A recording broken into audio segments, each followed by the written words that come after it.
Ibu.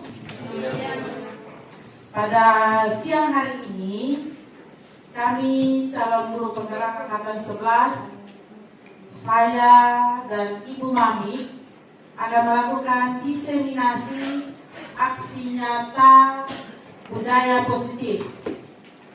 Jadi Bapak Ibu, kami mohon supaya bisa mengikuti kegiatan ini dengan baik.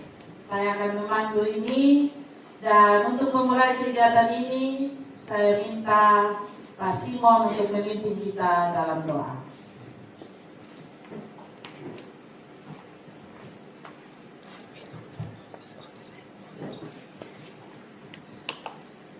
Serta hari kita mau berdoa dan izinkan saya berdoa dalam ajaran Kristus.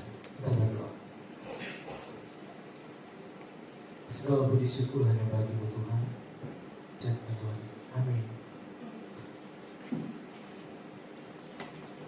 Terima kasih Pak Simon yang sudah membawa kita dalam doa, sehingga apapun yang kita laksanakan pada siang hari ini dapat berjalan dengan baik.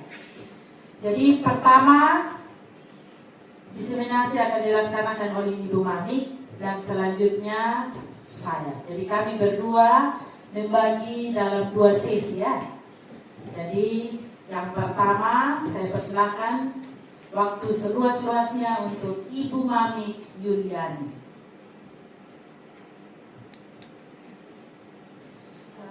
Selamat siang. Siang Bu. Terima kasih atas kesempatannya. Terima kasih untuk Bapak Ibu atas partisipasinya, meluangkan waktu bersedia hadir dalam aksi nyata diseminasi budaya positif kami. Nah, sebelum kita mulai pelajaran, sebelum kita mulai kegiatan diseminasi, kita senyum dulu. Coba senyum dulu untuk memecahkan semangat. Semangat seperti tegang. Senyum.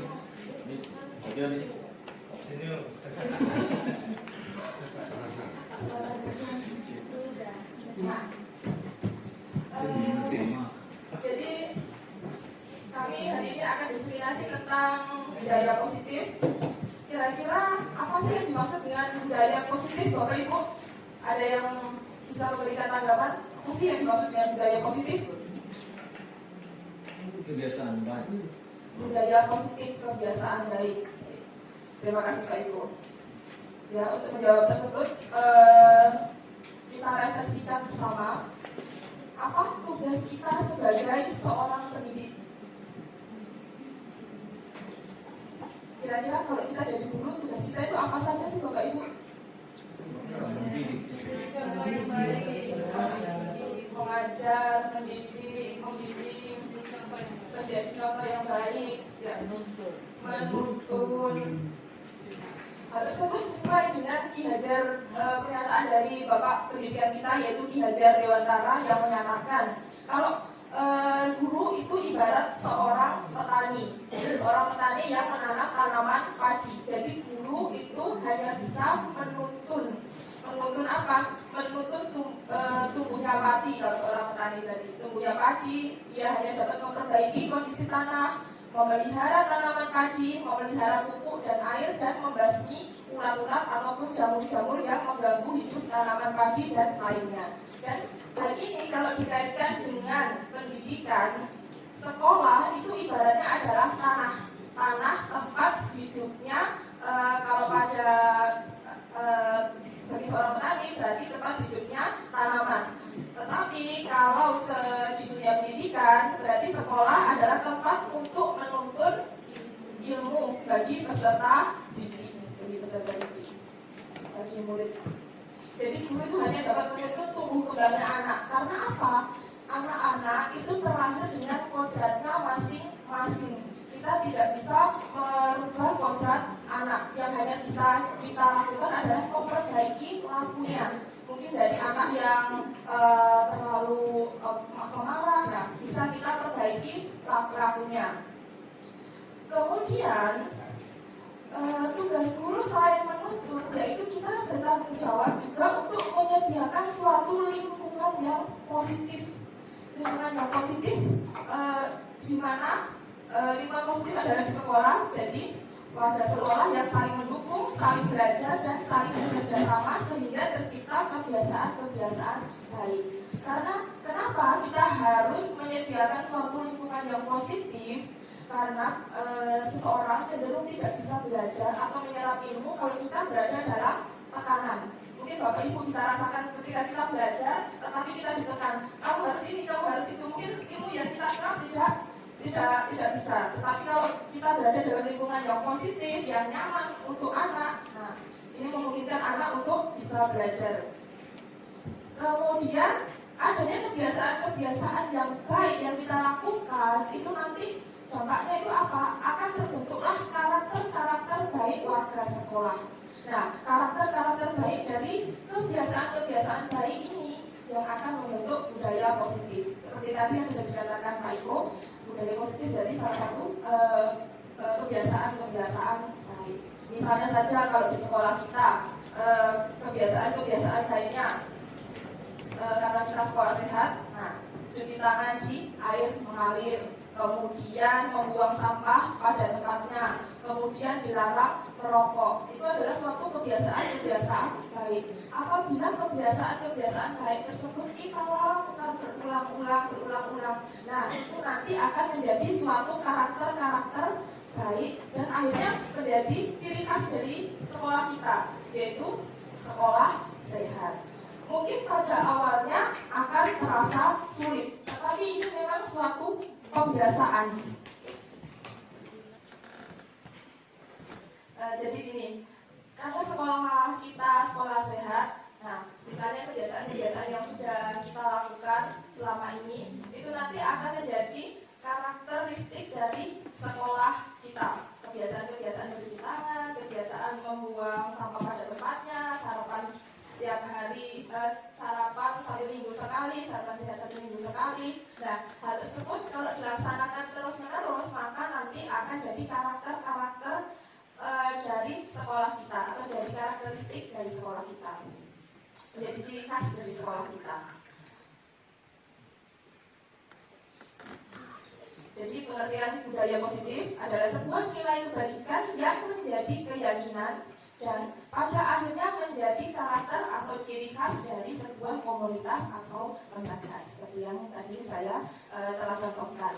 Apakah sulit? Memang sangat sulit karena kita memulainya. Tetapi ketika kita melakukan pembiasaan terus menerus, nah nanti pada akhirnya akan menjadi karakter dan akhirnya menjadi ciri khas dari komunitas atau sekolah. Adapun konsep-konsep inti dalam budaya positif yaitu ada perubahan paradigma belajar, disiplin positif, keyakinan kelas, motivasi perilaku manusia, kebutuhan dasar manusia, posisi kontrol, restitusi, dan segitiga restitusi. Yang pertama yaitu tentang perubahan paradigma belajar. Nah ini saya minta kesediaannya Pak Iko dan Pak Okta untuk maju ke depan mempraktekkan ini kegiatan kepalan tangan. Jadi Pak Okta jadi si A, kemudian Pak Okta jadi si B. Pak Iko jadi si B.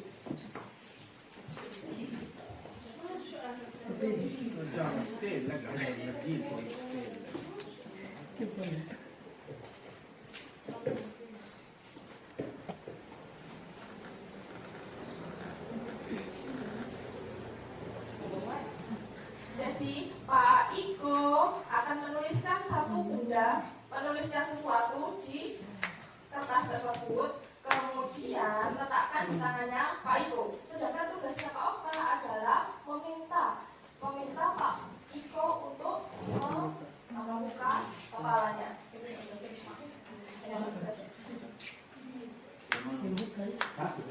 Menuliskan sesuatu yang rahasia.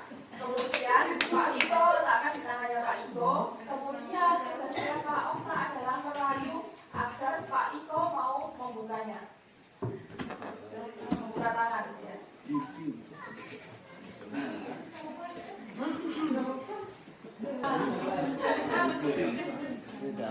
Oke, sekarang Pak Okta silakan merayu Pak Iko untuk membuka kepala tangannya dan melihat isi kertasnya.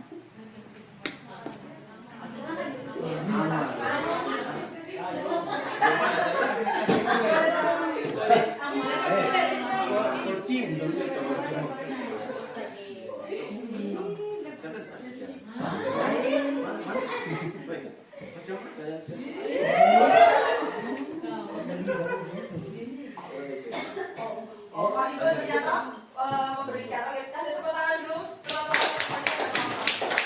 Terima kasih.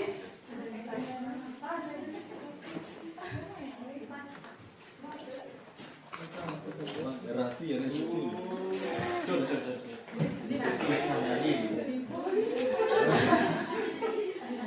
Nah, ini kita berefleksi terhadap kegiatan yang tadi.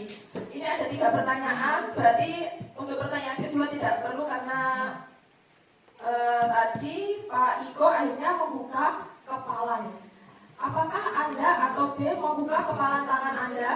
Tadi berarti Pak Iko kita lihat bersama membuka kepalan tangan. Kemudian membuka kepala tangan. Kemudian untuk pertanyaan ketiga, dalam kegiatan ini sesungguhnya siapa yang memegang kendali atau kontrol untuk membuka atau menutup kepala tangan? Pak Iko. Pak Iko atau Pak Okta? Yang memiliki kontrol untuk membuka kepala tangan kira-kira siapa? Iya, Pak Iko. Nah, kira-kira Bapak Ibu bisa berefleksi di sini. Sebenarnya siapa yang memiliki kontrol atas diri kita sendiri? Iya, betul. Jadi sebenarnya di sini di teori kontrol yang memiliki kontrol untuk mengatur diri kita sendiri adalah diri kita sendiri. Nah, kalau hal ini dikaitkan dengan pendidikan, dengan murid, sama halnya yang bisa mengontrol murid sebenarnya adalah murid itu sendiri, dirinya sendiri, bukan kita. Kita sendiri yang memegang kontrol atas kepala tangan kita, apakah kita membuka atau menutup kepala tangan kita. Itu tergantung pada diri kita masing-masing sesuai dengan kebutuhan dasar kita. Nah, di sini terdapat miskonsepsi tentang teori kontrol. Jadi tadi kegiatan yang sudah kita lakukan itu adalah kegiatan tentang teori kontrol. Intinya adalah yang memiliki kendali atas diri kita sendiri adalah diri kita sendiri. Nah, di sini ada beberapa miskonsepsi tentang teori kontrol. Miskonsepsi ini berarti sesuatu yang tidak benar, yang kita anggap benar tetapi ternyata keliru. Ada 4 miskonsepsi. Yang pertama adalah ilusi guru mengontrol murid. Kita menganggap bahwa guru itu bisa mengontrol murid. Misalnya, anak-anak, besok pagi kalian datang membawa bekal sarapan sehat. Kira-kira anak-anak membawa bekal atau tidak? Ada yang bawa. Ada yang membawa dan ada yang tidak. Kira-kira kalau anak yang membawa itu dia siapa yang melakukan kontrol terhadap dirinya? Lalu ketika dia tidak membawa, dia sendiri. Jadi sebenarnya di sana guru itu tidak memiliki kontrol terhadap murid. Jadi siswa mau menuruti kata-kata guru itu karena dia mengontrol dirinya sendiri. Saya mau menuruti kata-kata guru. Seperti itu. Jadi sebenarnya kita selama ini bisa anak-anak bisa nurut sama kita, kemudian anak-anak bisa mengikuti apa yang kita mau. Ternyata bukan gara-gara kita yang bisa mengontrol murid, tetapi karena dia sendiri yang memilih untuk mau kita kontrol. Seperti itu. Kemudian yang kedua adalah ilusi bahwa semua penguatan positif itu efektif dan bermanfaat. Misalnya, ketika ada anak yang jawabannya benar, kita kasih tepuk tangan, kita kasih penghargaan. Kemudian ada anak yang nilainya bagus, kalau kamu nanti nilainya bagus akan ibu kasih hadiah. Atau nanti kita juga bilang, kalau kamu mau diam terus di dalam kelas, tidak mondar mandir, nanti akan ibu kasih hadiah. Nah, itu penguatan salah satu penguatan positif kan Bapak Ibu. Tetapi nyatanya penguatan positif itu tidak bisa berjalan secara efektif kalau misalnya Bapak Ibu tidak masuk sekolah kemudian titip tugas. Ternyata anak-anak ini keluar kelas. Padahal ketika kita mengajar anak-anak tidak pernah keluar kelas. Karena apa? Ternyata penguatan positifnya tadi tidak berjalan untuk selamanya. Mungkin akan efektif atau berpengaruh pada saat itu atau pada beberapa saat, tetapi nyatanya tidak. Jadi hal ini tergantung apa? Tergantung pada motivasi intrinsik dari siswa atau motivasi dari dalam diri siswa sendiri. Seperti itu.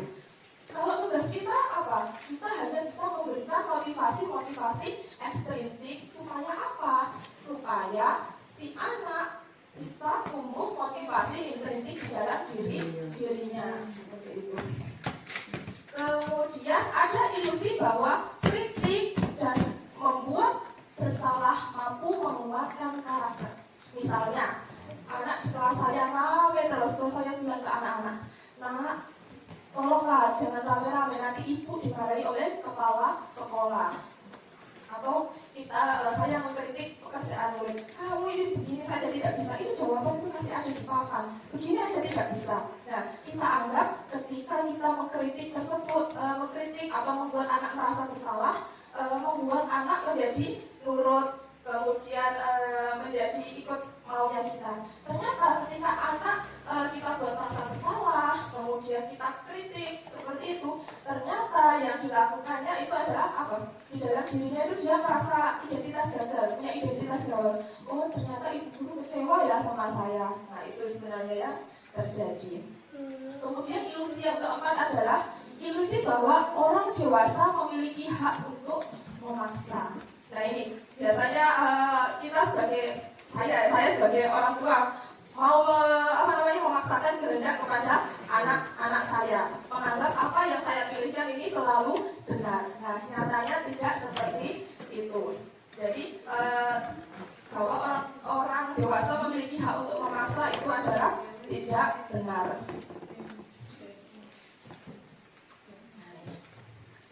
Bagaimana seseorang bisa berubah dari paradigma stimulus respon ke pendekatan teori kontrol? Nah, ini menurut Stephen R. Covey, ini psychosocial leadership, ini menyatakan bahwa bila kita ingin membuat kemajuan perlahan, sedikit-sedikit, ubahlah sikap atau perilaku Anda.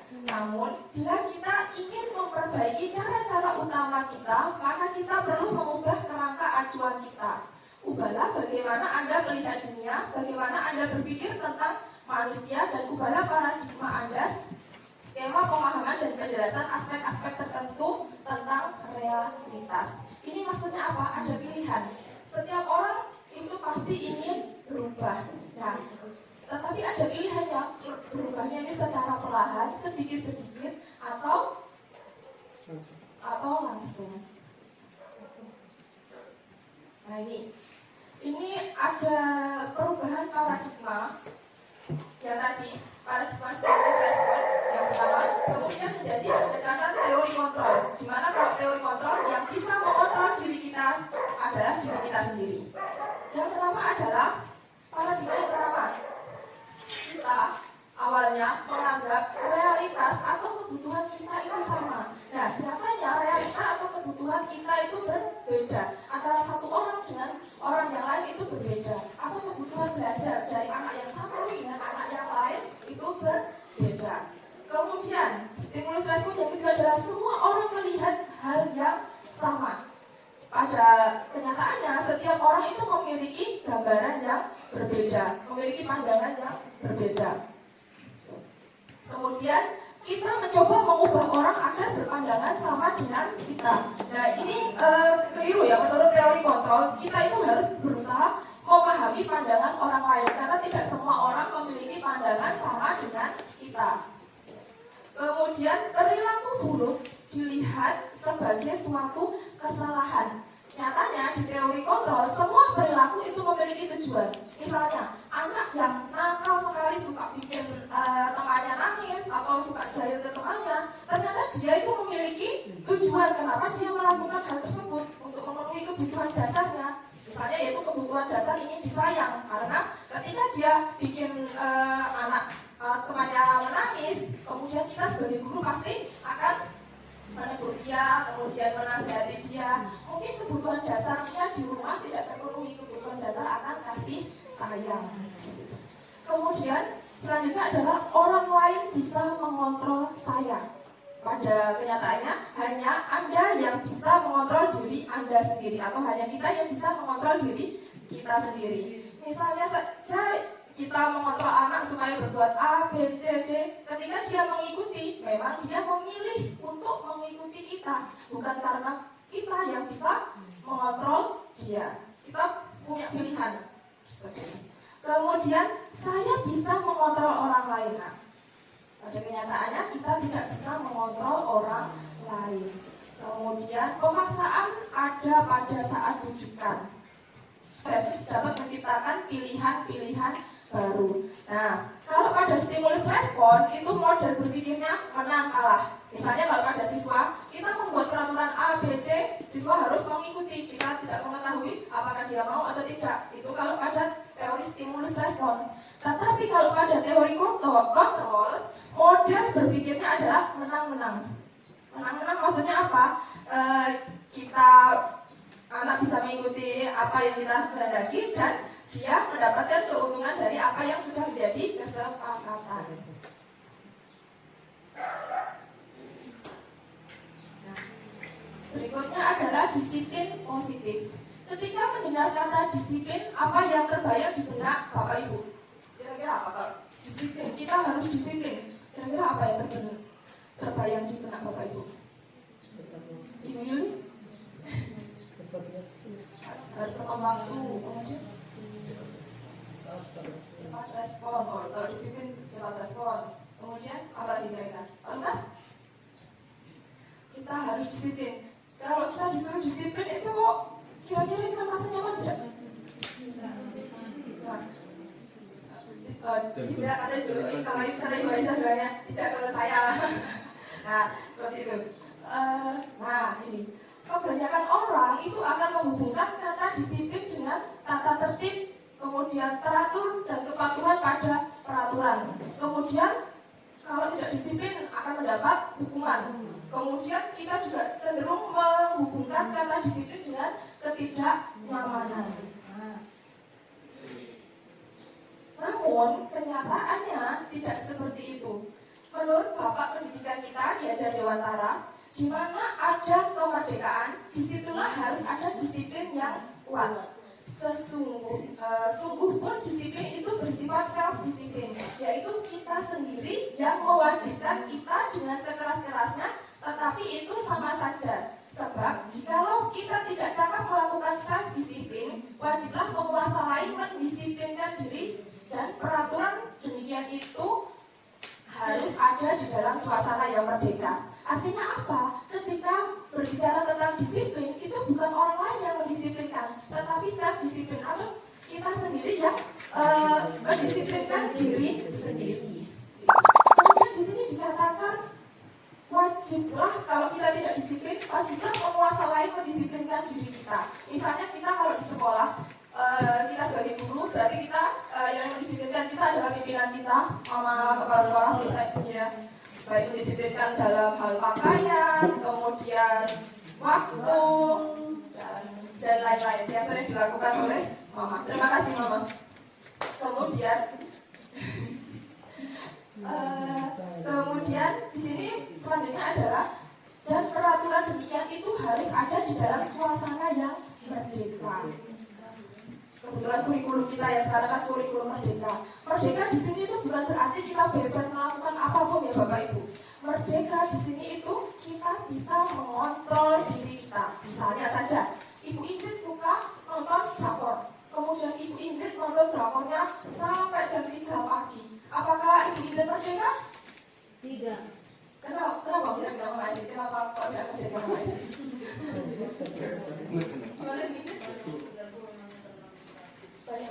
kedua karena nonton drakor. Ya. Nah, merugikan diri sendiri. Berarti di sini Ibu Ingrid tidak bisa mengontrol dirinya sendiri. Nah, artinya Ibu Ingrid belum merdeka. Begitu pula dengan murid kita. Murid kita dalam kurikulum merdeka ini adalah merdeka belajar. Nah, memang diberikan kebebasan seperti merdekanya. Tetapi merdeka di sini tidak kita lepas seperti itu saja. Mereka juga namanya merdeka, mereka harus bisa mengontrol dirinya sendiri. Itu yang baru dikatakan merdeka. Kemudian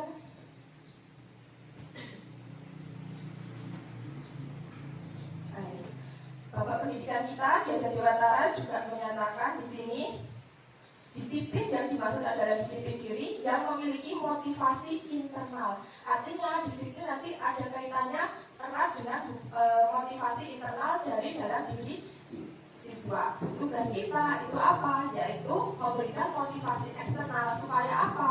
Supaya tumbuh motivasi internal di dalam diri siswa. Tanpa kita suruh-suruh, ayo masukkan baju, ayo potong rambut. Nah, supaya siswa itu bisa punya motivasi diri.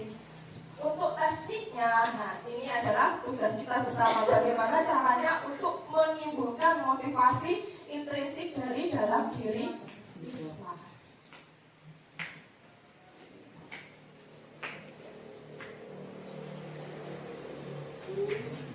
Disiplin positif sendiri merupakan suatu cara penerapan disiplin yang mengajarkan anak untuk bertanggung jawab dan menumbuhkan kesadaran diri berdasarkan nilai-nilai kebajikan tanpa adanya imbalan penghargaan dan ancaman atau hukuman. Ini pengertian dari disiplin positif.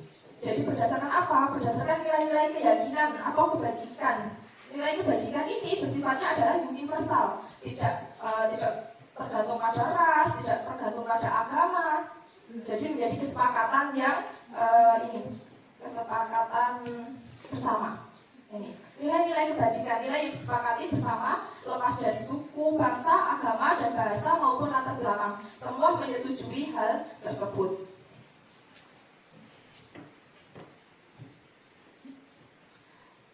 Ketika kita di kurikulum merdeka, maka nilai-nilai kebajikan sudah tertera juga di profil pelajar Pancasila.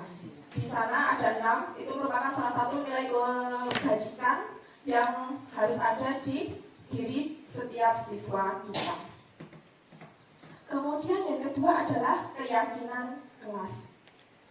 Saya tanya Bapak Ibu, kira-kira mengapa kok keyakinan kelas? Mengapa bukan peraturan kelas? Kenapa kok kita menyebutnya keyakinan kelas? Kenapa kok tidak buat saja peraturan kelas? Karena kalau keyakinan kelas kita sepakati bersama siswa, mereka yang mau sendiri yang teraturan, otomatis kita yang mendukung sebagai guru. Ya, terima kasih Ibu Aisyah. Kita tolong tepuk tangannya untuk Ibu Aisyah. Lepas Bapak Ibu. Nanti Bapak Ibu.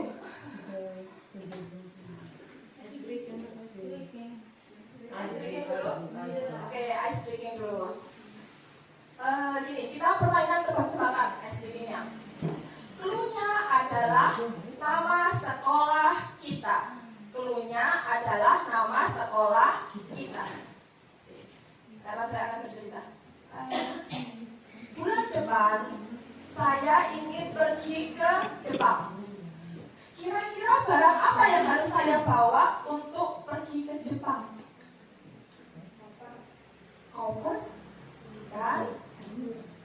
Cluenya adalah nama sekolah kita. Ajinomoto. Cluenya adalah SMP Negeri 4 Laura. Kira-kira apa yang harus kita bawa? Masker. Apa jalan-jalan? SMP Negeri 4 Laura. Apa? Mau pergi ke Jepang. Kira-kira barang apa saja yang harus saya bawa? Cluenya adalah SMP Negeri 4 Laura.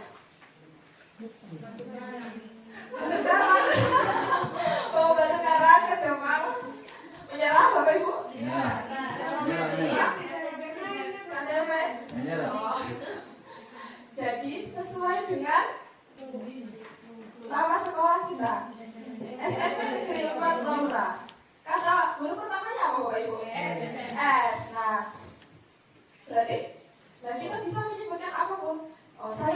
bawa sisir, saya mau bawa sendal, saya mau bawa sepatu. Nah, seperti itu. Itu seperti itu.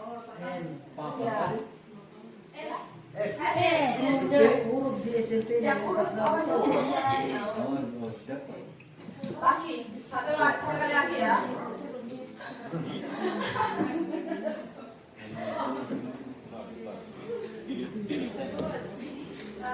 Mana saya ganti memang clue juga pakai clue. Clue-nya Ki Hajar Dewantoro. Jadi ikut kalau saya bilang Ki Hajar Dewantoro berdiri semua. Karena clue-nya Ki Hajar Dewantoro ya. Oke. Ki Hajar Dewantoro. Saya belum suruh apa baru.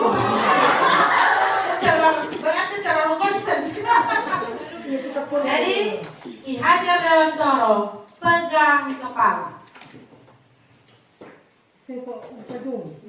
Pejun, konsen sih kita pejunnya. Ki Hajar Dewantoro pegang ballpoint.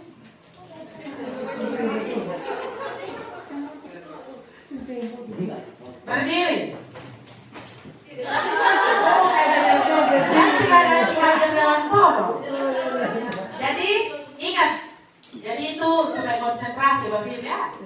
Kalau di depannya ada, maksudnya clue-nya saya omong Ki Hajar Dewantoro berikut. Berarti sudah mulai konsentrasi yang lain. Ki Hajar Dewantoro suruh pegang tengah teman. Cari teman gitu. Iya, cari teman.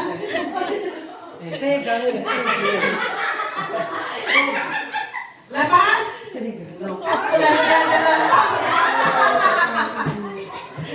Kan tak berarti ya. Masih ada yang salah, berarti belum konsentrasi. Ki Hajar Dewantoro berdiri. Lepas sudah. Ki Hajar Dewantoro angkat tangan. Pak Joni, mana sih Pak Joni? Ki Hajar Dewantoro tangan kanan di atas. Tangan kanan di atas.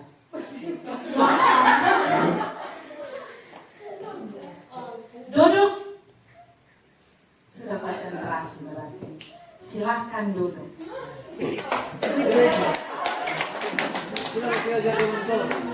Supaya bebas begitu. Lanjut Ibu Mama. Baik, terima kasih Mama.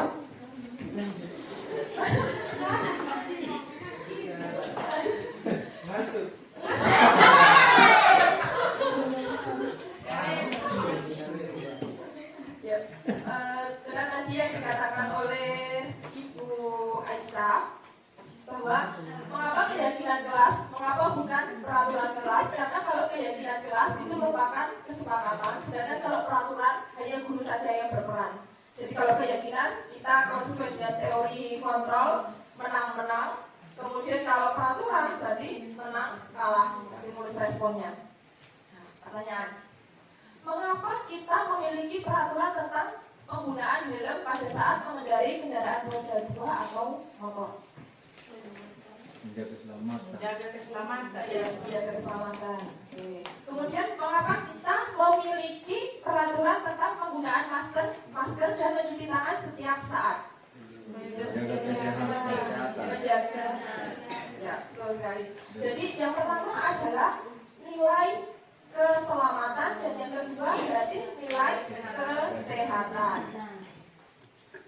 Adanya nilai keselamatan dan nilai kesehatan ini disebut sebagai keyakinan, yaitu nilai-nilai kebajikan universal yang disepakati secara bersama, terlepas dari latar belakang suku, negara ataupun agama. Nah, itu keyakinan. Nah, adanya keyakinan tersebut itu nanti menekankan pada keyakinan seseorang agar lebih termotivasi dalam berbuat. Jadi gini, kalau keyakinan itu berarti motivasinya adalah dari dirinya sendiri. Seseorang akan termotivasi untuk bergerak apabila punya motivasi dalam dirinya sendiri. Tetapi kalau disuruh, biasanya ini kan gara-gara motivasi eksternal kan. Nah, biasanya malas-malasan untuk bergerak atau berbuat sesuatu. Nah, oleh karena itu disebut dengan keyakinan kelas atau kesepakatan kelas, yang merupakan perjanjian atau aturan yang disepakati oleh siswa dan guru di dalam kelas. Kesepakatan ini tujuannya adalah untuk menciptakan lingkungan belajar yang nyaman dan produktif. Karena itu adalah kesepakatan atau keyakinan yang kita buat bersama-sama di dalam kelas bersama murid.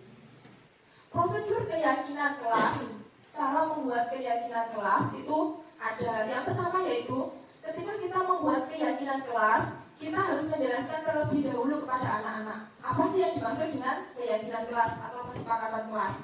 Kemudian dampaknya itu apa terhadap kita, terhadap lingkungan kelas. Setelah itu apa yang dilakukan berikutnya? Anak-anak kita minta untuk membuat masukan impiannya mereka terhadap kelas itu mau dibawa kemana, mau yang seperti apa. Setelah itu kita menyusun keyakinan kelas sesuai prosedur pembentukan keyakinan, yaitu mengganti kalimat dari bentuk negatif menjadi bentuk positif.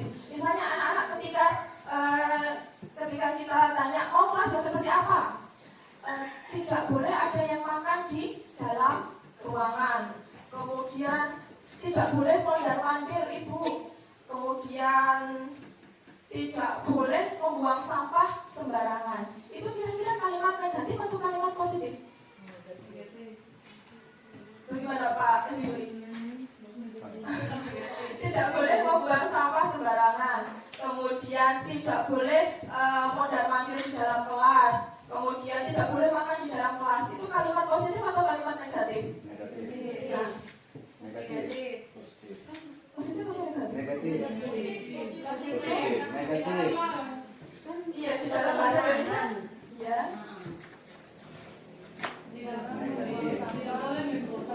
Tidak boleh. Kalau positifnya buanglah sampah pada tempatnya. Kalau positif buanglah sampah pada tempatnya. Karena ada kata tidak.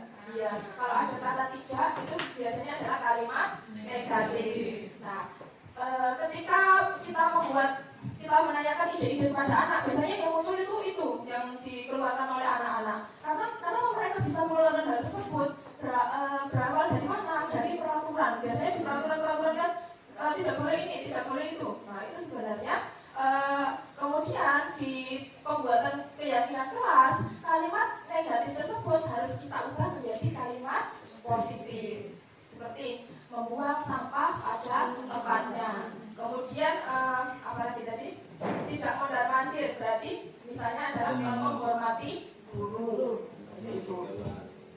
Nah, setelah kita menggantinya menjadi kalimat positif, kita meninjau kembali daftar pendapatnya anak-anak tadi. Kemudian kita lihat apakah pendapatnya itu ada yang sama atau tidak. Jadi kita pilah-pilah lagi. Kemudian kita lihat nilai kebajikannya. Kalau nilai kebajikannya sama, maka kita jadikan 1.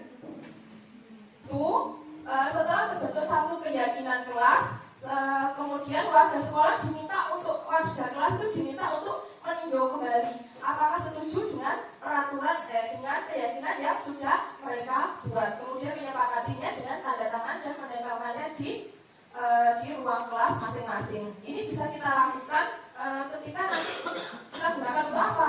Misalnya ada suatu kejadian atau masalah. Nanti kita bisa tanya, kira-kira keyakinan mana yang kamu langgar? Nah, nanti dia bisa tahu, dia bisa menjawab, oh keyakinan A yang saya langgar. Berarti agar keyakinan tersebut bagaimana cara untuk memperbaiki hal yang salah tadi? Nah, itu nanti anak-anak bisa memiliki solusinya sendiri. Ini adalah salah satu praktek keyakinan kelas yang pernah saya lakukan, yaitu menjelaskan pengertian kesepakatan kelas terlebih dahulu. Kemudian anak-anak saya minta menuliskan idenya tentang berbagai macam kesepakatan kelas, dituliskan di dalam sticky note. Nah, kemudian mereka menempelkan ide yang telah ditulis di papan tulis. Di sini ditulis dulu, ditempel-tempel dulu di papan tulis. Kemudian menyusun keyakinan kelas tersebut sesuai prosedur pembentukan keyakinan kelas, yaitu dengan mengganti kalimat dalam bentuk negatif negatif menjadi bentuk positif. Karena biasanya anak-anak ini yang digunakan adalah kalimat-kalimat yang berasal dari peraturan. Seperti itu. Setelah itu yang kita lakukan adalah meninjau ulang keyakinan sekolah atau kelas secara bersama-sama untuk dijadikan satu menjadi beberapa keyakinan. Kemudian keyakinan kelas itu ada baiknya tidak terlalu banyak ya Bapak Ibu, supaya anak-anak di kelas kita ini bisa ingat, bisa paham apa saja hal-hal inti yang harus ada di dalam kelas. Setelah itu ini berdiskusi dan memilih ide yang akan dijadikan kesepakatan kelas untuk kemudian menempelkannya di kertas karton dan ditempel di dinding. Ini diseminasi dari saya. Waktu dan kesempatan saya berikan kepada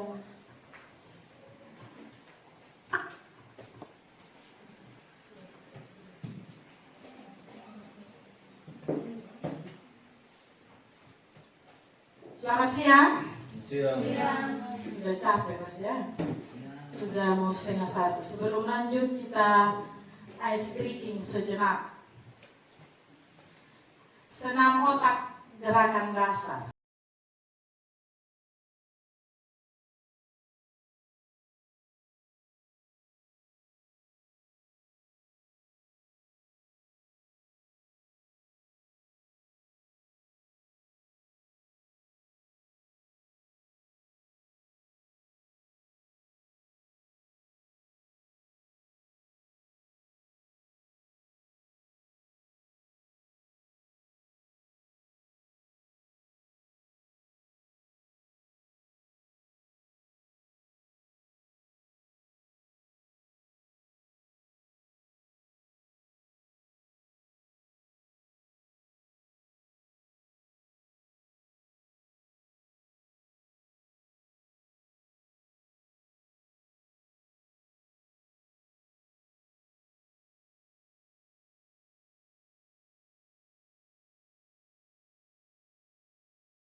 Sudah jadi tengah di penjara. Sudah cepat.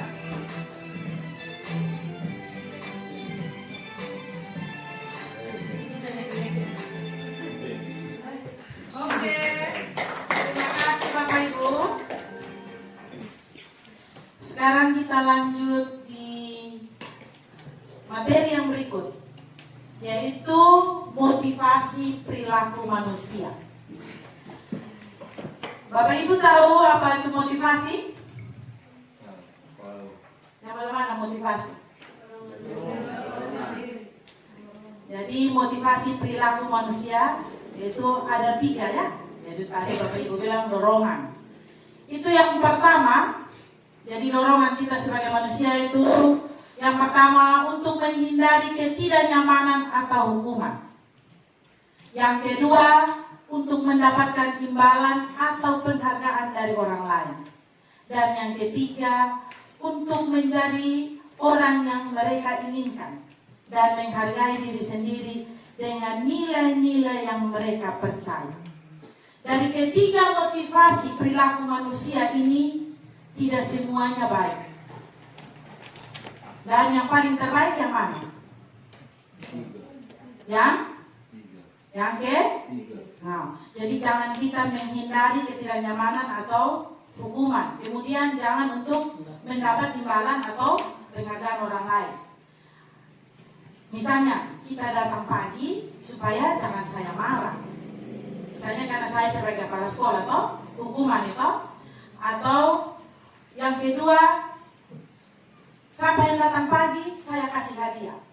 Jangan motivasi karena itu. Tetapi, datang pagi, itu yang ketiga. Untuk menjadi orang yang mereka inginkan dan menghargai diri sendiri. Jadi saya datang pagi itu karena saya yang mau sendiri datang pagi dan menjadi diri sendiri. Jangan karena lihat orang lain, tidak. Ini bukan karena saya ngomong karena di sekolah ya, tetapi di contoh kami juga di guru penggerak dikasih contoh seperti itu. Jadi jangan untuk menghindari ketidaknyamanan atau hukuman. Jangan karena saya marah atau nanti mama kepala sekolah akan hukum kita, tidak. Saya juga tidak bisa hukum selama mama-mama dan bapak-bapak semua. Jadi itu 3 motivasi Bapak Ibu, dan yang paling terbaik yang nomor 3. Bisa dimengerti? Bisa ya? Supaya jangan bosan ini budaya positif. Lanjut Ibu Mami. Jadi yang berikut, kebutuhan dasar manusia. Semua pasti tahu itu kebutuhan dasar manusia, karena kita ini semua manusia. Jadi ketika seorang murid melakukan suatu perbuatan yang bertentangan dengan nilai-nilai kebajikan atau melanggar peraturan, hal itu sebenarnya dikarenakan mereka gagal memenuhi kebutuhan dasar mereka. Yaitu pernyataan dari kebutuhan dasar manusia. Kebutuhan dasar manusia ada 5.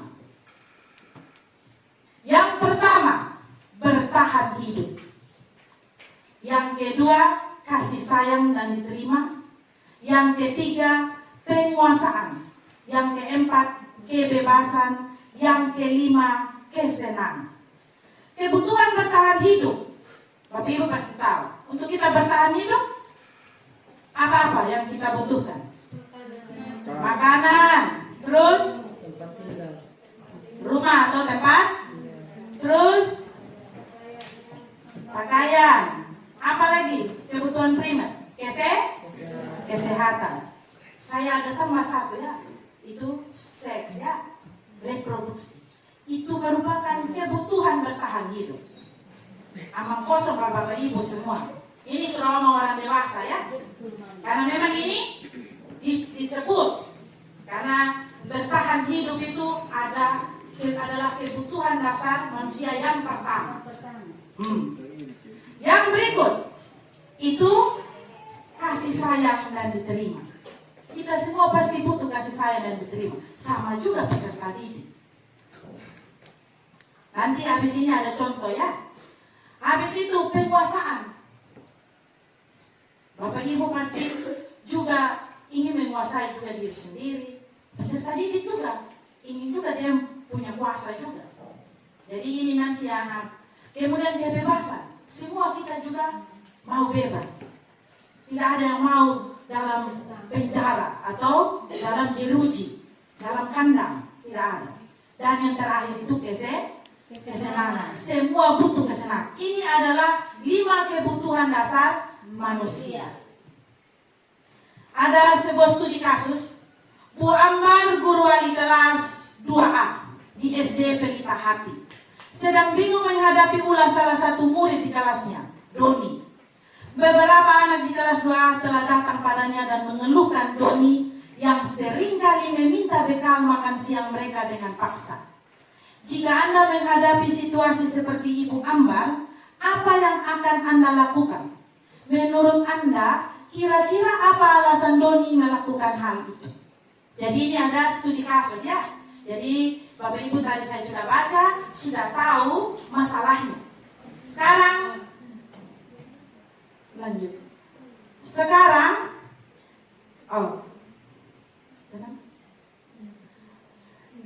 Jadi kira-kira sekarang Bapak Ibu lihat di pertanyaan. Apa alasan Doni melakukan hal itu? Saya tanya dulu. Konsen tidak Bapak Ibu?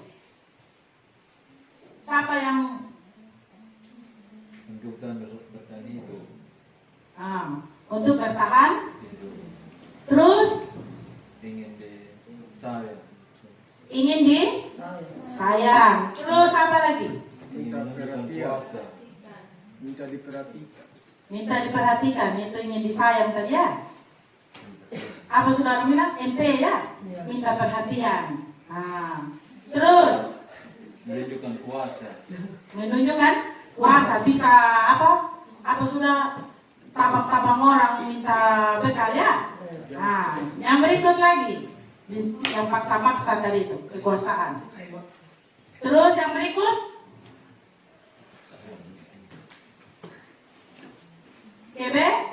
Kebebasan, kesenangan. Jadi dia meluapkan ini ya. Oke, ini survei mengatakan alasan yang pertama, karena ia lapar dan orang tuanya tidak membawakan bekal makan siang.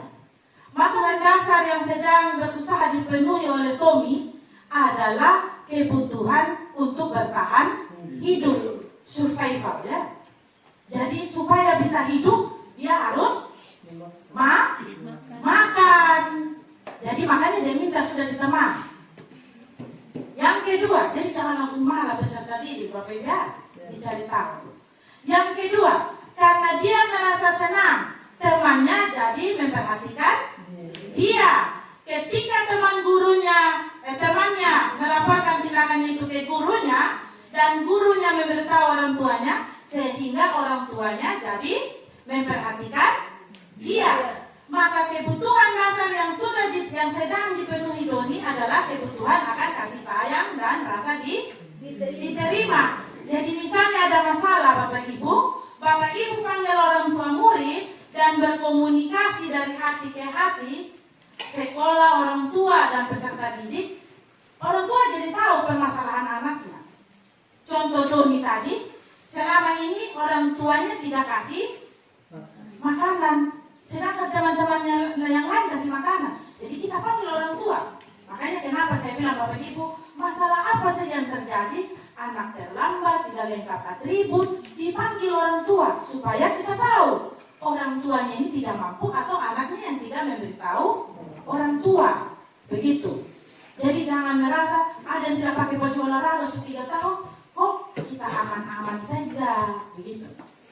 Sudah kelas 9 belum ada baju olahraga. Kan perlu dipanggil supaya tahu orang tuanya ini tidak mampu betul atau tidak tahu bahwa anak harus memakai baju olahraga. Itu supaya tahu ada rasa kasih sayang dari orang tua kepada anak. Kita juga kalau kita punya anak di sekolah, kalau dia baju beda sendiri kan, pasti kita punya anak bagaimana ya. Itu saya keluar dari cerita ini ya, dari kasus. Yang ketiga, karena temannya jadi takut dengan dia dan menuruti keinginannya, maka sebetulnya Doni sedang berusaha memenuhi kebutuhan dasarnya akan kekuasaan. Jadi dia merasa hebat ya, karena dia ambil makanannya teman takut sama dia. Itu kekuasaan. Jadi kita harus memahami dan memberi pengertian kepada peserta didik. Memang dia melakukan itu karena dia merasa dia berkuasa, maka dia badan besar atau anaknya siapa, begitu. Yang berikut, alasan keempat, karena dia merasa bosan dengan bekal makanan yang dibawakan ibunya dari rumah, karena ibunya selalu membawakan bekal yang sama.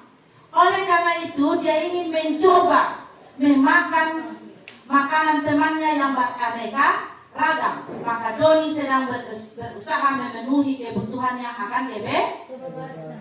Jadi kebebasannya, dia mau juga, misalnya dari rumah hanya bawa telur dengan mie terus, dia mau juga makan ayam dengan sayur kapata misalnya. Jadi dia mau juga supaya jangan itu terus menu dari rumah yang dimakan. Itu kebebasan. Yang berikut yaitu alasan yang kelima, karena Doni iseng saja dan menikmati ekspresi wajah kesal teman-temannya yang makanannya diambil. Dan menurut dia, ekspresi wajah temannya lucu. Dalam hal ini, Doni sedang memenuhi kebutuhannya akan kesenangan. Jadi dia senang kalau temannya emosi. Pasti ada kita juga di teman-teman, begitu ya. Jadi kalau murid juga seperti itu, Bapak Ibu jangan juga emosi. Itu barangkali dia ingin meluapkan dia punya kesenangan. Kasih pengertian. Jadi kalau ada Bapak Ibu yang merampas makanan apa begitu, silakan. Kayak kami juga di rumah kan dulu Bapak masih hidup, senang dia kalau kami merampas makanan. Itu menikmati. Tapi jangan bakal lagi gara-gara makanan melempar begitu. Jadi itu Bapak Ibu tentang kebutuhan dasar manusia. Yang berikut kita masuki posisi kontrol restitusi. Jadi ada posisi kontrol restitusi, ada 5. Yang pertama, guru sebagai penghukum. Yang kedua, guru sebagai pembuat merasa bersalah. Yang ketiga, guru sebagai teman. Yang keempat, guru sebagai pemantau. Dan yang kelima, guru sebagai manajer.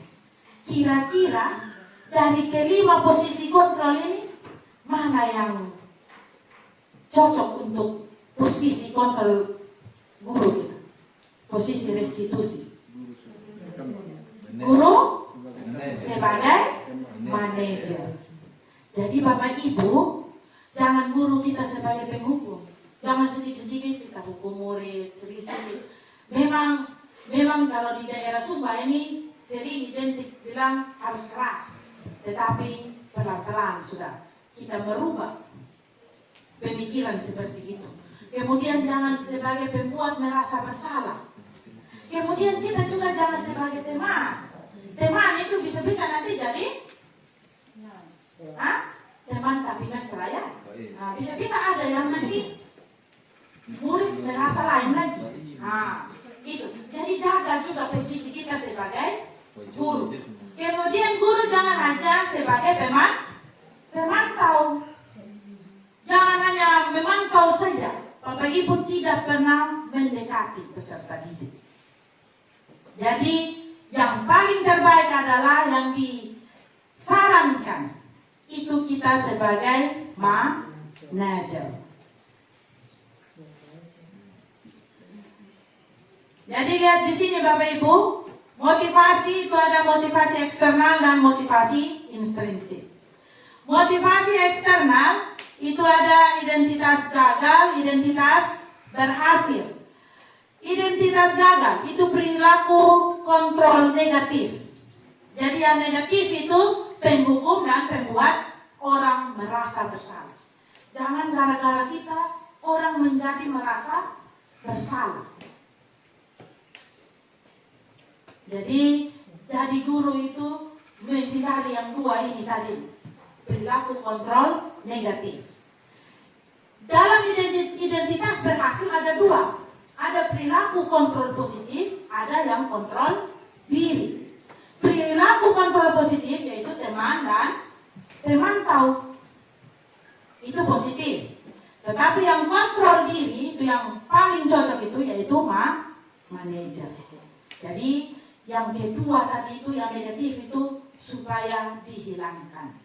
Identitas gagal itu kita gagal menjadi seorang guru. Jadi posisi kontrol restitusi. Jadi sekarang di antara kelima posisi kontrol tersebut sebaiknya seorang guru menggunakan posisi kontrol restitusi sebagai manajer. Seperti tadi yang saya sudah jelaskan. Jadi contoh penerapan 5 posisi kontrol guru. Kasus di sini, peserta didik tidak menyisipkan baju ke dalam. Kalau penghukum, berdiri di depan kelas sampai jam pelajaran itu selesai. Itu penghukum ya. Jadi suruh siswanya berdiri. Itu yang tidak boleh ya. Ini saya kasih contoh. Yang berikut, pembuat rasa bersalah. Berapa kali ibu harus memberitahu kamu selalu saja mengecewakan ibu. Pasti kita sering ngomong seperti itu ya. Kita sering bilang, engkau ibu sudah tegur ulang-ulang, kau saja terus yang main baju di luar. Itu salah sebenarnya Bapak Ibu. Jadi saya juga semenjak jadi guru penggerak, saya banyak belajar juga. Jadi menghukum siswa juga di depan itu salah. Kemudian kasih kata-kata, misalnya kita bilang sudah berapa kali kau ibu kasih tahu, engkau saja terus yang main terlambat, engkau saja terus yang main baju di luar. Nah, itu anak-anak sudah membuat rasa bersalah. Yang berikut, teman. Kalau jadi teman, kita berkata, ayo dong ikut keyakinan kelas kita. Tolong bantu ibu ya, lain kali jangan seperti ini lagi ya. Jadi berubah kita bicara ngomong ya Bapak Ibu ya. Jadi panggil sama dia, ingat keyakinan kelas. Makanya Bapak Ibu juga harus buat keyakinan kelas, menyisipkan baju di dalam rok atau celana. Harus itu. Yang keempat, yang keempat itu selain teman tadi, pemantau ya, itu salah apa? Kamu sudah melanggar keyakinan kelas kita. Kamu tahu konsekuensinya. Jadi pemantau itu Bapak Ibu mengatakan kamu sudah melanggar keyakinan kelas kita, maka kamu tahu konsekuensinya. Yang berikut, manajer. Bahasanya, apakah kita yakini? Apa kamu meyakini hal tersebut? Bagaimana kamu memperbaiki kesalahannya? Jadi bertanya kepada peserta didik, kayak kita tanya solusinya supaya kamu jangan seperti ini bagaimana? Kayak kemarin kami anak yang terlambat, solusinya bagaimana? Kami panggil yang beberapa murid itu bertemu, saya harus bangun lebih pagi, saya mengurangi main HP, saya harus memberitahu orang tua supaya lebih awal lagi saya datang sekolah. Jadi itu solusinya. Kita harus terapkan. Jadi ada 5 hal tadi, yang 2 tidak boleh kita lakukan, yang 3 tetapi yang paling terbaik adalah manajer. Yang berikut yaitu ini, jadi posisi kontrol apakah aku. Jadi kamu tidak pernah benar melakukannya, itu posisi kontrol apakah aku. Nah, yang berikut, kamu tidak pernah melakukannya. Itu dari 5 posisi kontrol itu yang mana? Ini manajer, pemantau, teman, merasa bersalah, kemudian penghukum. Kamu tidak pernah benar melakukannya. Memantau atau merasa bersalah. Merasa bersalah. Yang berikut, apa rencanamu untuk menyelesaikan masalah ini? Manajer. Manajer. Pintar-pintar semuanya Bapak Ibu hebat. Ayolah, lakukan demi Bapak atau Ibu ya. Apa itu? Teman.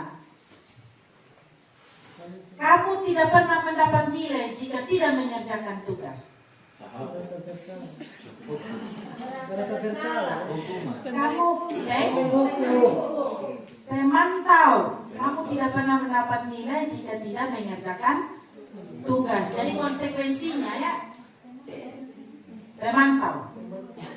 Jadi kamu tidak pernah mendapat nilai jika tidak mengerjakan tugas. Yang berikut kita masuk di yang terakhir. Yang terakhir supaya semangat. Segitiga restitusi. Pernah dengar Bapak Ibu segitiga restitusi? Baru kali ini Bang. Hah? Di Papua. Segitiga restitusi sudah pernah ada di Waprita, pernah? Pernah Papua. Ibu Evangun, Ibu Mami juga sudah pernah kasih nama.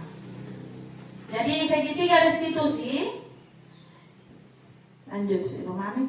Itu suatu proses dialog yang dijalankan oleh guru agar dapat menghasilkan murid yang mandiri dan bertanggung jawab. Jadi segitiga restitusi ada 3. Yang pertama, menstabilkan identitas. Jadi yang pertama menstabilkan identitas.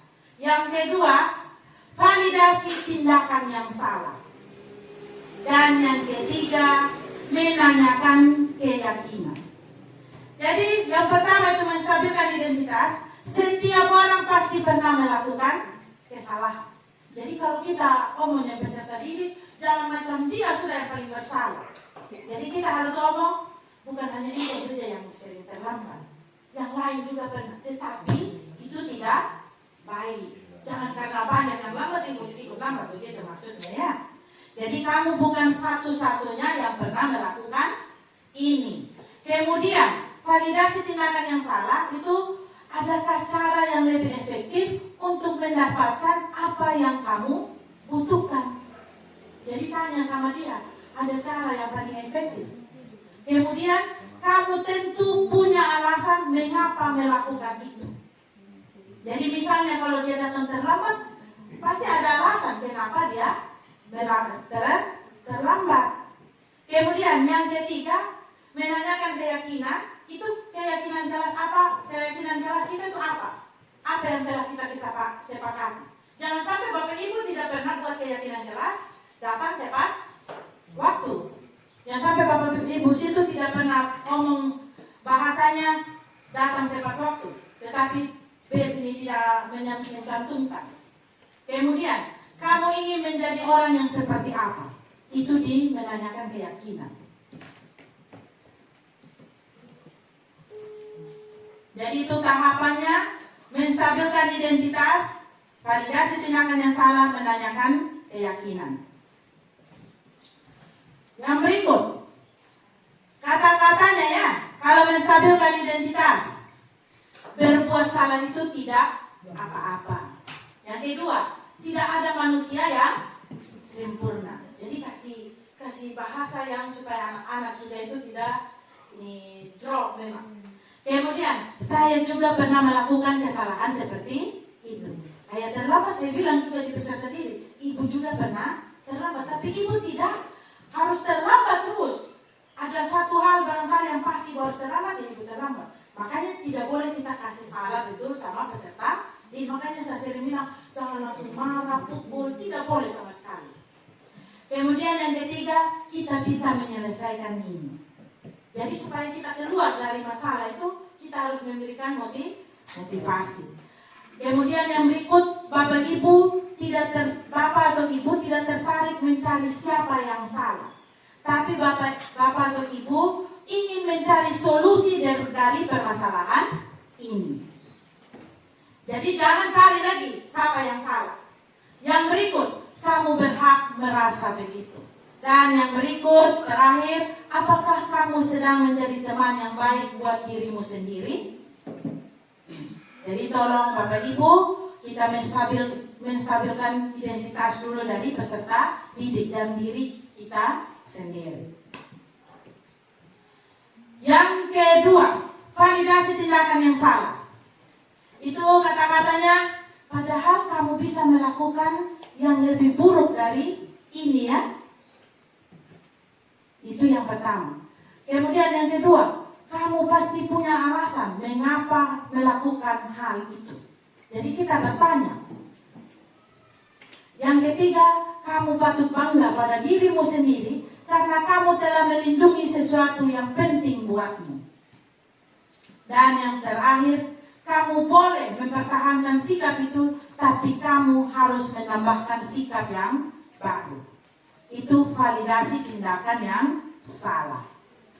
Dan yang terakhir, menanyakan keyakinan. Apa yang kita percaya sebagai kelas atau keluarga? Yang kedua, apa nilai-nilai umum yang kita telah sepakati. Yang ketiga, apa bayangan kita tentang kelas yang ideal. Jadi kalau kelasnya kita semua rajin, tidak terlambat. Nah.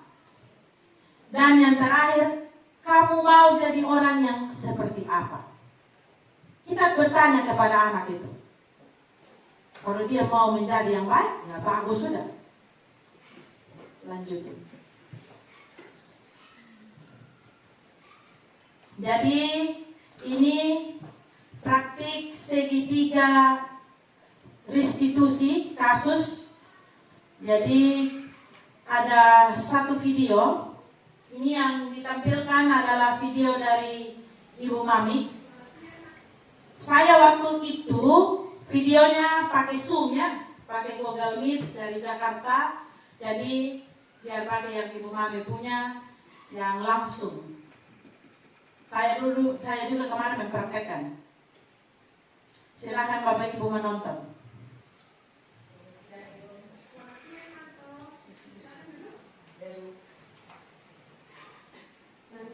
Kamu tahu kenapa ibu memanggil kamu ke sini? Tidak tahu. Jadi begini Narto, dulu itu kan sering lihat kamu ngampus, kemudian tidak mengawas mengikuti pelajaran, lalu meletakkan kepala di meja ketika jam pelajaran. Nah, setelah dikonfirmasi ke guru mata pelajaran lain, ternyata tidak hanya di jam mata pelajaran itu saja Narto melakukan hal tersebut. Bahkan di jam mata pelajaran lain, Narto juga pernah sampai tertidur di kelas. Kemudian semua orang juga pernah melakukan kesalahan. Tidak hanya Narto saja, ibu juga pernah melakukan kesalahan. Nah, di sini ibu ingin tahu alasan kenapa Narto sering mengantuk, kemudian terlihat malas-malasan di pelajaran, dan juga meletakkan kepala di atas meja. Saya sering begadang karena main game di HP. Main game. Memang main game itu menyenangkan sekali ya. Kadang sampai lupa waktu. Tapi namun tahu akibatnya kalau sering begadang. Ya, Bu. Saya jadi ngantuk, malas mengikuti pelajaran terus. Nah, itu Narto tahu. Narto masih ingat juga kayak main kelas yang pernah kita buat sebelumnya. Ya, Bu. Kira-kira keyakinan kelas mana yang dilanggar oleh Narto? Menghormati orang lain, Bu. Kalau saya ngantuk, saya jadi malas mengikuti pelajaran dan sering meletakkan kepala di meja, bahkan tertidur di dalam kelas. Tapi saya sudah memasak penelitian, saya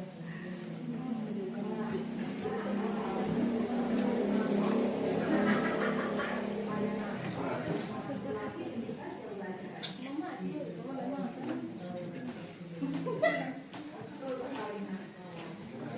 Jadi mulai sekarang Narto harus bisa jadi tidak larut malam lagi. Sehingga nanti ketika di kelas tidak mengantuk lagi. Nah, yang kedua, mulai kapan Narto akan melakukannya? Narto, semoga Narto bisa mengambil waktu ya. Jadi Narto tidak mengantuk dan bisa semangat ketika bertemu di pelajaran.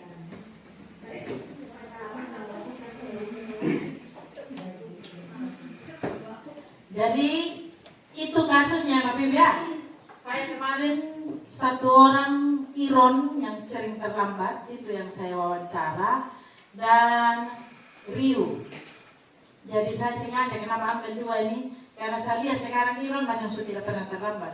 Saya wawancara langsung dari Jakarta supaya dia tahu.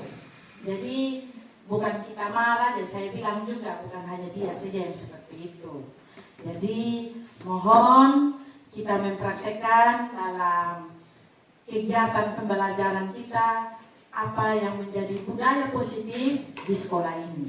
Saya tidak jemu-jemu mengingatkan Bapak Ibu, memang tugas kita banyak, tetapi itulah. Nanti kalau sudah sertifikasi 24 jam seperti itu sudah Bapak Ibu. Jadi sekian yang kami sampaikan, kiranya ini bermanfaat dan juga menuntun kita ke arah yang lebih baik dan menjadikan budaya positif dalam praktek kita sehari-hari di lingkungan sekolah. Bapak Ibu, itu setelah saya presentasi, ada yang mau bertanya masalah budaya positif ini? Ada barangkali yang mau bertanya, jangan takut juga karena saya presentasi langsung dilarang bertanya. Mau tanya di Ibu Mami juga, saya sama juga. Jadi harus sudah yang peserta didik ya. Sulit, Mama. Bila-bila kita itu. Nanti kalau PPG baru tahu. Tegas itu. Jadi, Bapak Ibu tidak ada bertanya? Mungkin Mama bisa bagikan trik-trik supaya Mama yang mungkin sebelumnya punya sifat yang keras atau mengutamakan sifat hukum itu dengan cepat berubah menjadi ini. Mungkin ada trik, mungkin Mama boleh bagikan supaya kami juga bisa mencoba. Kalau trik saya, yaitu setelah saya mendengar arahan dari para fasilitator di guru penggerak dan juga pengajar praktik, kami memang diajarkan bagaimana menjadi guru yang mengikuti Ki Hajar Dewantara, ya, menuntun. Jadi dari situ tahu bahwa seperti kayak anak yang terlambat saja tidak boleh dimarah, ditanya. Itu seperti tadi yang ditanya itu.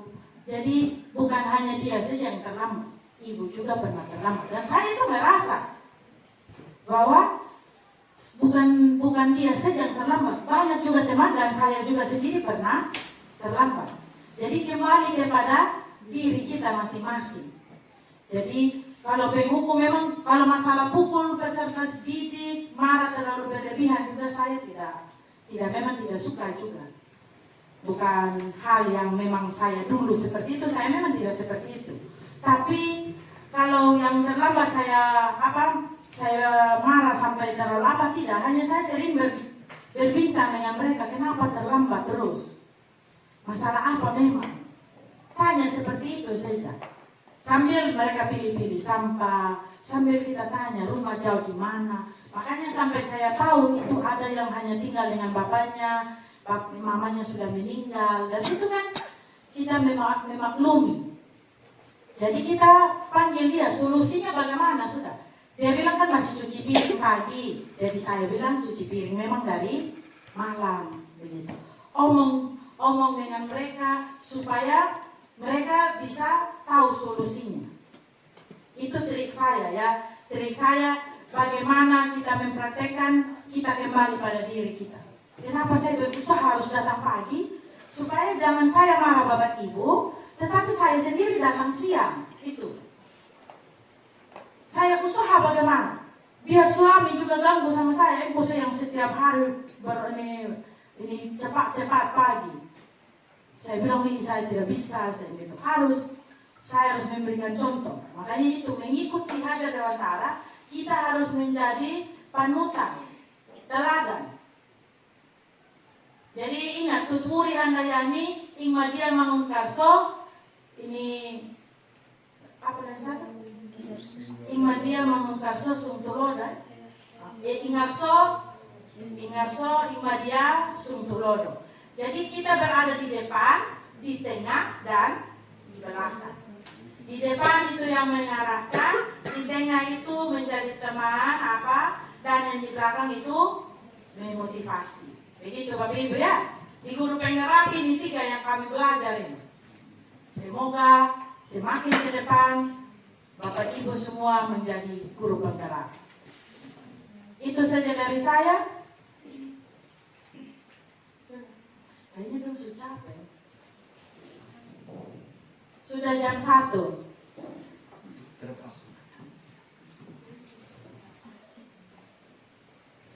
Jadi demikian, terima kasih Bapak Ibu sudah mengikuti kegiatan diseminasi aksi nyata budaya positif bagi saya dan Ibu Mami. Wassalamualaikum warahmatullahi wabarakatuh. Om Santi Santi Om. Namo Buddhaya. Salam. Untuk mengakhiri, kami minta Ibu Isi untuk memimpin kita dalam doa penutup.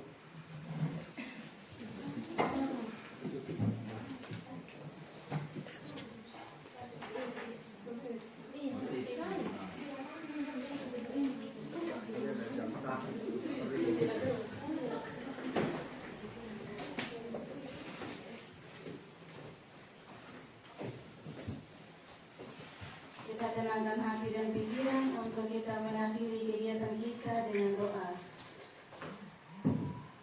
Kita berdoa dalam nama Bapa dan Putra dan Roh Kudus. Amin. Terima kasih atas rahmat dan cinta-Mu ya Tuhan yang begitu besar kepada kami, keluarga besar SMP 4 Laura. Tuhan, kasih-Mu dan cinta-Mu begitu mengalir lewat untayan suara dari kedua pembawa materi, Ibu Mami dan Mama Kepala Sekolah. Engkau telah merangkul mereka dengan kasih dan cinta-Mu lewat kata-kata mereka, lewat kasih, lewat persaudaraan, sehingga pada siang hari ini Tuhan, kami boleh melakukan seminasi untuk kepentingan bagi pribadi kami masing-masing. Ya Tuhan, semoga materi ini berguna dan bermanfaat bagi pribadi kami masing-masing. Di mana letak kelemahan, di situ kami boleh memperbaiki ya Tuhan, sehingga yang menjadi tanggung jawab kami boleh kami tuangkan dengan hati yang ikhlas dan penuh tanggung jawab. Tuhan, sebentar lagi kami mau pulang. Berkati dan lindungi kami agar kami boleh tiba dengan selamat di tempat kami masing-masing. Ini doa, ini harapannya Tuhan, kami satukan dengan perantaraan Kristus Tuhan kami. Amin. Dalam nama Bapa dan Putra dan Roh Kudus. Amin. Foto bersama dulu Bapak Ibu ya.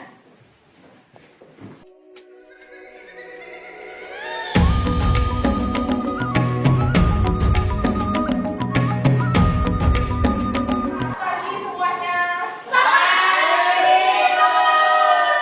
Apa kabarnya hari ini? Nah, hari ini kita akan membuat yang namanya keyakinan kelas. Ada yang tahu keyakinan kelas itu apa? Kesepakatan.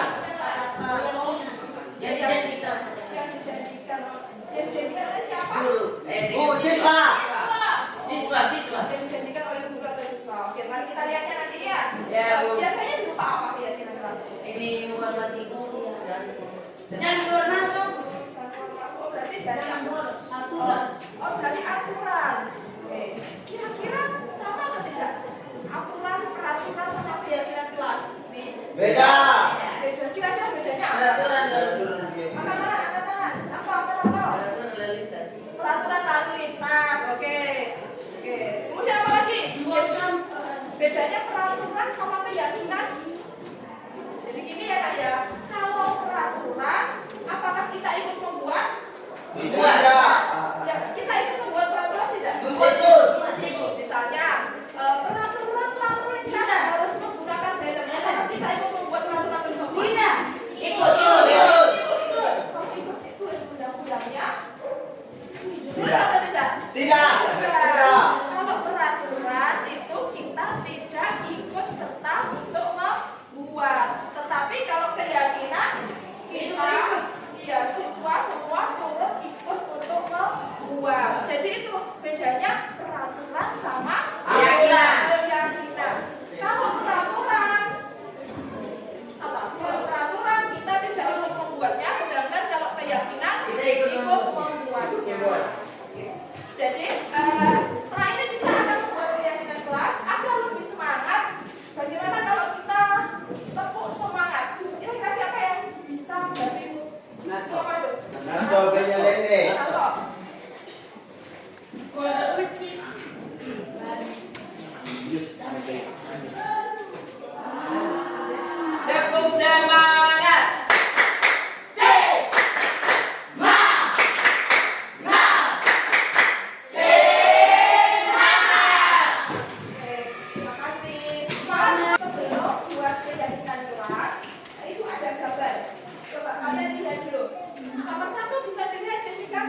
surat pemasukan Mengisisikan baik dalam Baik atau tidak? Tidak.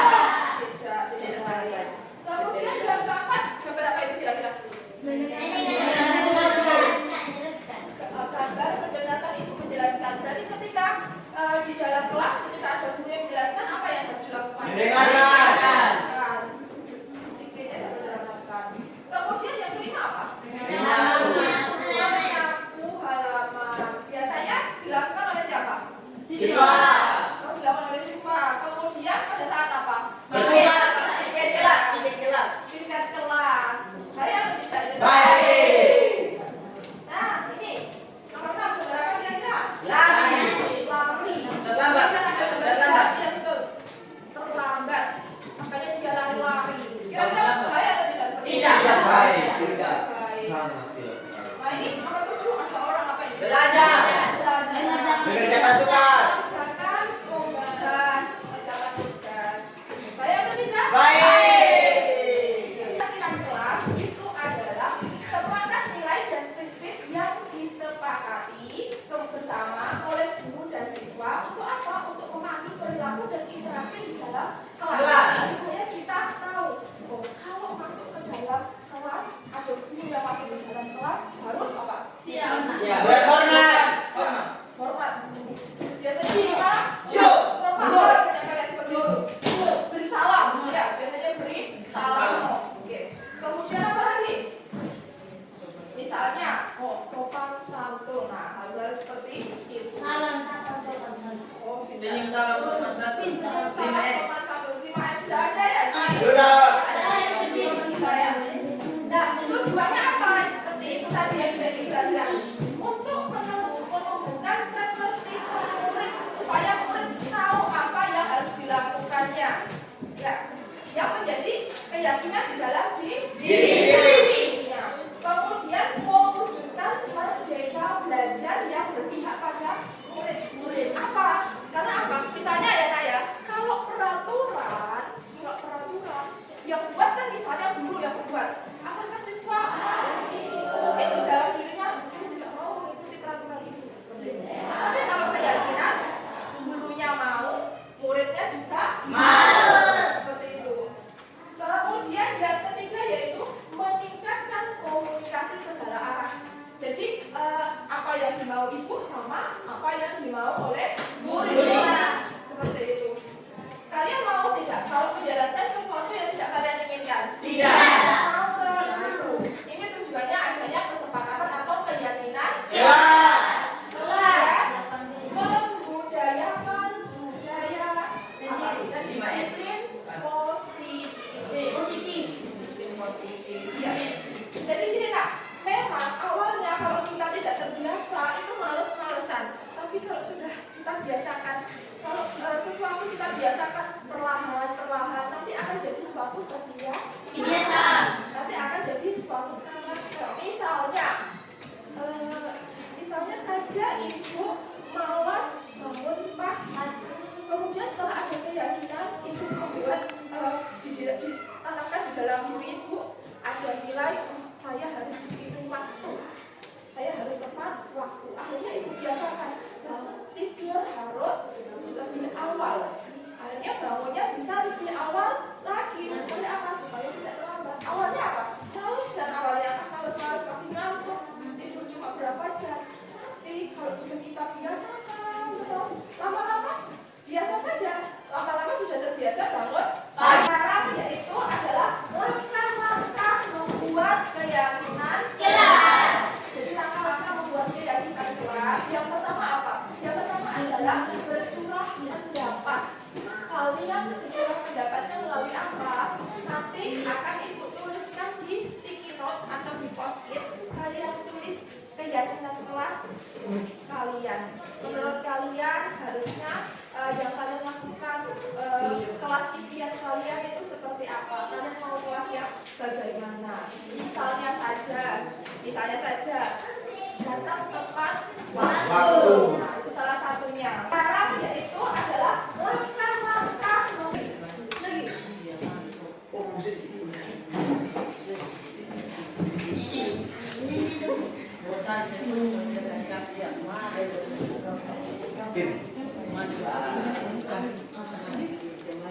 Akan buat keyakinan kelas kalian. Menurut kalian ide apa yang harusnya ada di kelas kalian? Keyakinan apa yang menurut kalian ada? Harus ada. Tadi kan dicontohkan adalah datang tepat waktu. Coba. Tidak usah tulis nama ya, langsung saja. Jadi nanti ide-ide kalian akan kita tabung bersama, kemudian nanti kita lihat isinya.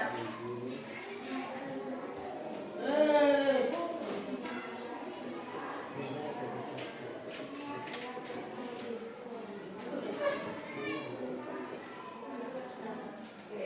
Kalau yang sudah silakan ditempel di sini.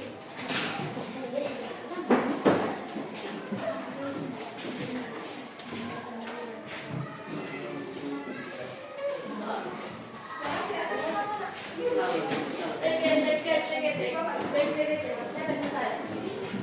Sampai bawah. Ada yang tulis tidak lambat masuk ke dalam kelas. Nah ini, kalau keyakinan kelas harus menggunakan kalimat positif. Tahu kalimat positif? Misalnya apa? Tidak jangan. Kalau kalimat ya? Tidak dilarang. Kalau menggunakan kalimat positif itu biasanya tidak ada kata jangan atau tidak. Harusnya apa? Tidak lambat masuk ke dalam kelas. Berarti harusnya apa kalimatnya? Jangan lambat. Tidak boleh. Tidak boleh lambat. Tidak boleh ada kata tidak. Berarti jadi kalimat positifnya Datang tepat. kita datang tepat Waktu. Datang tepat waktu. Karena di sini sudah ada datang tepat waktu, berarti sudah ada ya yang mewakili ya. Kemudian membuang sampah pada tempatnya. Apa ini? Dilarang mencuri di kelas. Kira-kira kalimat positifnya apa? Ayo, tadi jujur. Berarti sini Tika, Ibu minta tolong lagi. Tolong tuliskan. Ini sekolah yang pagi, berarti datang tepat waktu. Menjelaskan, mengerjakan tugas. Mengerjakan tugas di mana tadi? Mengerjakan tugas. Jangan. Ada tulisan jangan membuli teman. Harusnya apa nak? Kalimat positifnya? Tidak boleh bukan. Saling menyayangi. Saling menyayangi. Ini Narto, Ibu minta tolong Narto. Saling menyayangi. Tolong tuliskan ya. Ya Bu. Saling menyayangi. Ayo Dilan, apa lagi? Nah, tidak keluar masuk kelas. Kira-kira apa kalimat positifnya? Tidak keluar masuk kelas. Tertib. Disiplin, tertib. Oke, silakan. Ersi minta tolong nak. Sini tuliskan dulu. Oke, selanjutnya Saling kepada guru. salim kepada guru. Salim terhadap guru. Oke, kira-kira masuk mana ini? Sini. Oke, masuk sini. Sudah? Yang tadi menuliskan sudah bisa diletakkan? Mana dia? Oke, pintar. Narto belum selesai? Mercy, minta tolong nak. Oke, silakan. Oke.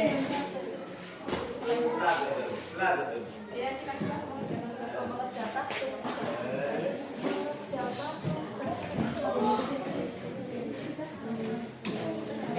Oke, sudah? Oke, menurut kamu sudah? Oke, silakan duduk. Terima kasih ya. Dua ini ya tadi Ibu sudah baca, menjaga kerapian di kelas, kemudian ada membuang sampah pada tempatnya. Kira-kira apa yang dilakukan? Kira-kira nilainya apa? Nilai kebersihan. Nilai kebersihan. Kira-kira kalimatnya bagaimana? Menjaga. Kebersihan. Tidak boleh membuang sampah. Menjaga kebersihan kelas. Menjaga kebersihan kelas dengan cara apa? Kira-kira Membersihkan sembarangan.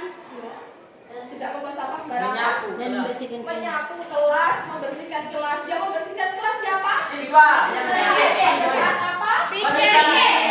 Piket. Oke. Ibu minta tolong tuliskan. Berarti apa? Menjaga kebersihan kelas.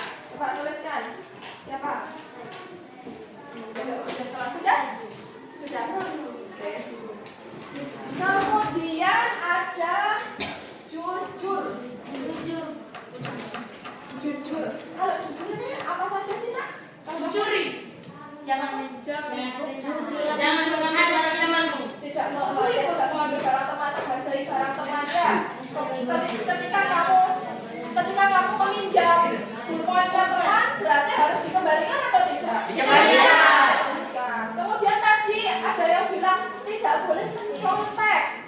Mencontek termasuk perbuatan jujur tidak? Tidak. Ya, seperti itu. Jadi ini kalian tuliskan apa? Harus berbuat baik. Harus berbuat apa tadi? Jujur. Harus berbuat jujur. Disiplin. Kemudian selanjutnya adalah datang tepat waktu. Datang tepat waktu. Banyak yang menuliskan datang tepat waktu. Ada yang mau membantu ibu menuliskan? Saya. Oh iya, kalau ketiga ibu. Gimana ibu? Datang tepat waktu. Sudah, Bu. Iya. Kemudian ada menolong teman, saling menyayangi. Kita buat kalimatnya apa? Saling menyayangi. Saling menyayangi teman. Siapa yang mau? Saya. Gantian ya. Oke. Yang sudah, ibu minta tolong untuk tempelkan di sini dulu. Untuk tempelkan di sini dulu. Di kupas satu saja ya saya. Nanti supaya bisa dilepas.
Selamat siang Narto. Silakan duduk. Ya, Bu. Narto, kamu tahu kenapa ibu memanggil kamu ke sini? Tidak tahu, Ibu.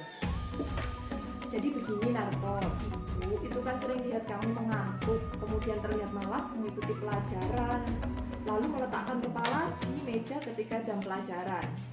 Nah, setelah ibu konfirmasi ke guru mata pelajaran lain, ternyata tidak hanya di jam mata pelajaran ibu saja, Narto melakukan hal tersebut. Bahkan di jam mata pelajaran lain, Narto juga pernah sampai tertidur di kelas. Begini ya Narto, semua orang juga pernah melakukan kesalahan. Tidak hanya Narto saja, ibu juga pernah melakukan kesalahan. Nah, di sini ibu ingin tahu alasan kenapa Narto sering terlihat mengantuk, kemudian terlihat malas-malasan di pelajaran, kadang juga meletakkan kepala di atas meja. Saya sering begadang Bu dan main game di HP. Main game. Memang main game itu menyenangkan sekali ya. Kadang sampai lupa waktu. Tapi Narto tahu akibatnya kalau sering bergadang? Iya Bu, saya jadi ngantuk dan malas mengikuti pelajaran di kelas. Nah, itu Narto tahu. Narto masih ingat tidak keyakinan kelas yang pernah kita buat sebelumnya? Iya Bu, Kira-kira keyakinan kelas mana yang dilanggar oleh Narto? menghormati orang lain Bu. Dan saya ngantuk, saya jadi malas mengikuti pelajaran dan sering meletakkan kepala di meja, bahkan tertidur di dalam kelas. Tetapi saya tidak menghormati teman-teman sekelas dan guru yang Nah, itu Narto tahu. Menurut Narto, bagaimana solusinya supaya Narto tidak mengantuk lagi ketika jam pelajaran? tidur lebih awal Bu, tahu batas waktu bermain game Bu. Betul sekali Narto. Jadi mulai sekarang Narto harus bisa mengatur waktu main game. Jadi tidak larut malam lagi. Sehingga nanti ketika di kelas tidak mengantuk lagi. Nah, kira-kira mulai kapan Narto akan melakukannya? Mulai nanti malam Bu. Oke Narto, semoga Narto bisa mengatur waktu ya. Jadi Narto tidak mengantuk dan bisa semangat ketika mengikuti pelajaran. Baik, sekarang Narto bisa kembali ke kelas. Baik Bu, terima kasih Bu.